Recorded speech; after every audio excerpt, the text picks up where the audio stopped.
everybody, this is Pastor Megan, and I am down at the beach because this week's gospel reading is about a time when Jesus goes and he's preaching, and the crowd is so tight on him that he walks into a boat that's on the lake near him. He gets inside, he sees them washing their nets, and they say they've caught no fish. There's no fish. Either the lake is done with fish, or they're not good fishermen.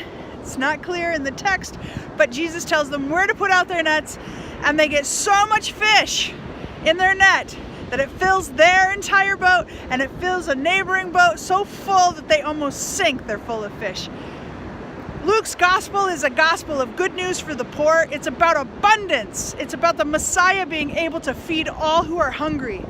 So in this story of Jesus calling the disciples, it's not just Jesus saying, "Hey, come follow me," which is what happens in a lot of the Gospels.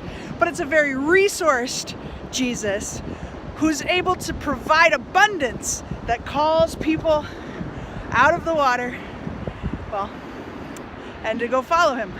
Sometimes they get back in the water and they use their boat to get to the other side. This was a God who cares about the economic needs of people around them.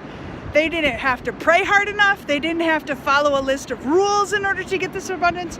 But it was a way that Jesus shows that Jesus is the Messiah by fulfilling this promise that was very, very old, that everyone would be fed. So where's our abundance? So you just saw the burnt remains of Lunar New Year celebrations, a time when people burn things that they want to be able to have in abundance. This is some burnt money in the sand. But behind me there's also a blanket of someone who probably makes this place their home in the evenings and weekends. We are the abundance. We are the ones with the supplies, and we can share them. And as God's living hands and feet in this world, we are called to share what we have with those who have less than us. The disciples followed Jesus because they knew he could feed them.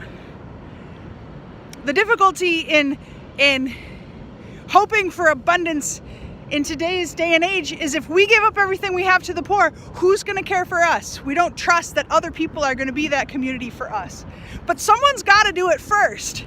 Will we have the courage to be the first to give what we have to those who need it more than us?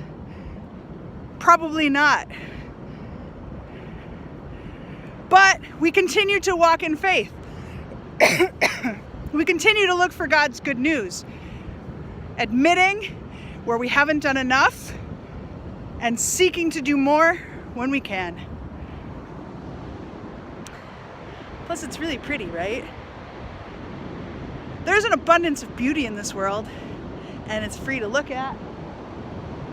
It might not feed you because I don't have the right nets. But man, take a moment and notice God, and notice the abundance of beauty in this world. And if you can, give to the poor.